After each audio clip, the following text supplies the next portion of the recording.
All right, you guys requested some videos, so here's 8-2, angles in the unit circle. We're going to start by talking about our quadrants. So usually we have a graph like this, our x and our y. Our quadrants, so anything in this area here, we call that quadrant 1. Over here we got quadrant 2, quadrant 3, and quadrant 4. So notice usually when we're talking about our angles here, we're going to be going counterclockwise. Okay, another topic you're going to see in your homework is they're going to ask you for angles in standard position. So standard position means you're starting here. So remember our quadrants are 1, 2, 3, 4. So we're going to start here and then go into 1, then 2, then 3, then 4. So if it's asking for an angle in standard position that is 190 degrees, right, you would start here. 180 is a straight line, and then 90 would be something like this. This would be how you draw 190 degrees. Okay? So they're also going to ask you about coterminal angles. So I can do 190 here, or I could have gone this way. So this way is going backwards. We would call this one to get to the same point. That's why it's coterminal. They end coterminal, so both of these are going to end at the same point. So terminal is going to end, they both end at the same point. So here, this coterminal angle would be negative, and if this is 180 and this is 10 here, that means this is going to be negative 170 degrees. Right? So these are coterminal angles. I could also do 190 plus 360. Right? That would also give me a coterminal angle, whatever that is.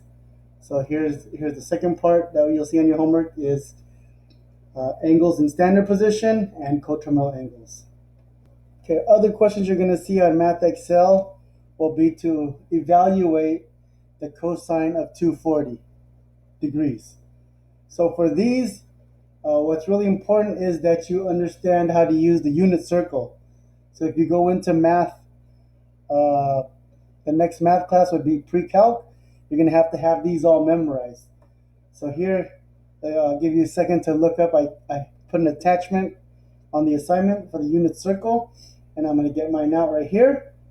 So here's the unit circle. Okay, so I'm going to show you how to use this. Okay. So generally, this is like we're saying we have an x and a y here, and we're using a circle that is 1, right? That goes from 1 here, but it's too small, so we blow it up into this one. Right, so we have 1 and 0 over here, 0 and 1 goes here, negative 1 and 0 is here, and 0 and negative 1 is here. And then we have these angles inside. So here's how you read these. Okay? Your x values here, these are going to be your cosine. So x values are your cosine, so these are all cosine, and your y values are your sine values. Right? So for this question, I want the cosine of 240. 240 is right here. So we're going to use this. This point is going to give me the cosine of 240. And remember I said cosine is the y value, so this would be negative 1/2 here. Okay. So by the same token, if I asked you for the sine of 300 degrees, right? We would go to our unit circle. I'd go to 300 degrees, that's here. And remember I told you the sine value is the y value. So in this case it would be negative radical 3 over 2. Okay. Also, some questions on your homework are going to ask for these as a decimal. So for these, you just punch it into your calculator.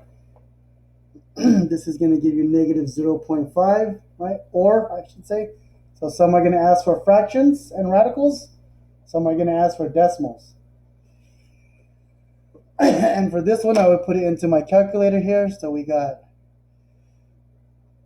3 radical negative divided by 2, 8.66. So depending on what decimal they want you to